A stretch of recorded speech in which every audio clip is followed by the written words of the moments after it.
Now, Washington Mornings on the Mall. 105.9 FM. And AM 630. WMAL. 8:37. Brian Wilson, Brian Neiman on WMAL, where Washington comes to talk. We are joined now by John Funn, the senior editor for the American Spectator magazine, author of a book, I think it came out in about 2004, about stealing elections. And that's where I want to start with you today, John, because we got all this discussion in this country right now about voter ID laws. I mean, the Commonwealth of Virginia is dealing with that matter right now. The Obama Justice Department is out there taking on virtually any state that has a voter ID law. Where do you come down on all that? Well, I have a new book coming out this August called Who's Counting? How Fraudsters Are Undermining Our Democracy. And I think it's very serious because any close election you have people tempted by power to put their thumb on the scales of democracy. And we are seeing now how easy it is to commit voter fraud. Look, a 22-year-old white punk with a beard walked into a Washington, D.C. polling place, just mentioned the name Eric Holder, didn't even say he was Eric Holder, and was handed his ballot. Yeah. Well, how is most of the fraud actually being, how does it play out? I mean, where are you seeing it? Are you seeing it with people, claiming they're someone else, or they're dead people voting? Is it election? I would say there are three areas. One is we're seeing a lot of this in Virginia. We've had 38 arrests in the last few days alone, felons who had not gotten back their right to vote, voting illegally. And most of them knew it. And I think there are going to be convictions there.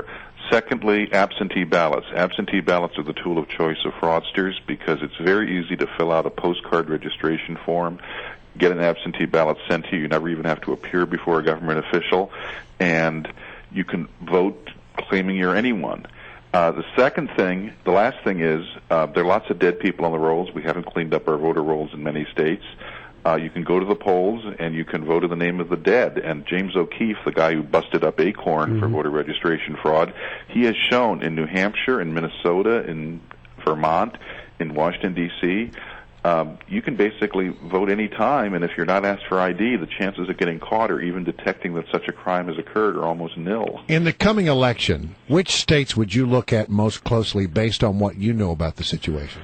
Well, some states have cleaned up their act. For example, Pennsylvania now has photo ID, and that'll mean there's a lot of fraud in Philadelphia that won't occur because Philadelphia has more registered voters than it does adults over the age of 18. We call that a clue that something might go wrong. But I would say you're looking at Detroit, you're looking at Chicago, of course. I mean, Chicago's infamous for vote stealing. You're looking at Wisconsin, where they've tied up the voter ID law that legislature passed in court. You're looking at Texas. You're looking at California. You're looking at Florida. Florida has a lot of absentee ballot problems. In fact, a few years ago, they had to literally remove the mayor of Miami from office because he'd won the election through 5,000 illegal absentee votes. I want to make sure I heard you right. You said in Philadelphia there are more people registered than there are people over the age of 18? Yes. And in fact, this is how bad it is. The federal government sends money to the states to improve voting technology, and in return, the states are supposed to clean up their voter rolls. Well, some of the states haven't done it. For example, Missouri had 40 counties where there were more registered voters than adults over the age of 18. Well, the Bush administration sued to say, clean up your rolls, and they were just about to win the victory in court, and you know what the Eric Holder Justice Department did? It walked away from the case. In 4 years, the Eric Holder Justice Department has not filed one case under the provision of federal law that says that states have to clean up their voter registration rolls. I find that odd. I find it disturbing.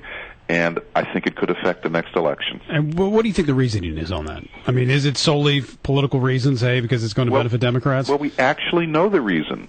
Julie Fernandez, who was the Assistant Attorney General for Civil Rights, was quoted in a meeting with Justice Department lawyers, and Chris Coates, who was the former head of the voting rights section, heard her. He testified. Christian Adams heard her in that meeting. He testified. Right. She actually said in this meeting, we are not interested in enforcing this provision of the law because it does not increase minority turnout. It's amazing. How did the cities get away with it, or states get away with it when you realize that there's no possible way there can be that many people who are registered to vote? I mean, how can they even get away with it? Look, they would say it's no problem. Just because people are registered doesn't mean they will turn out to vote. I say it's an engraved invitation for people who want to commit mischief because there's an awful lot of people who are on the rolls are never going to vote. and you can just show up and vote in their name or send in absentee ballots in their name.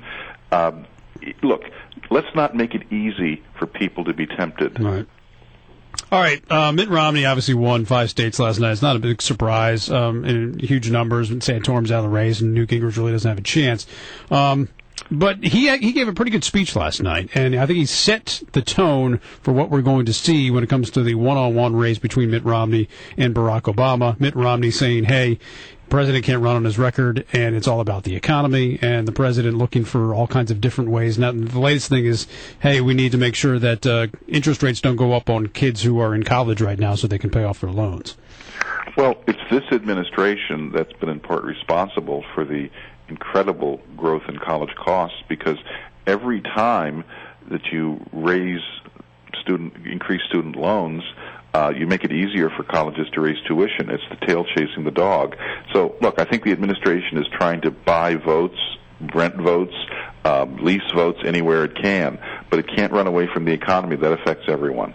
Right. And, we just learned, by the way, that over 50% of young recent college graduates are either unemployed or can't get all the hours they want to work. And you know what? We now have more young adults in their 20s staying at home living with their parents than at any time since the 1950s. That is one part of Leave It to Beaver we should not be wanting to bring back. All right, John. Thanks for your time. It was always appreciated. Thank you.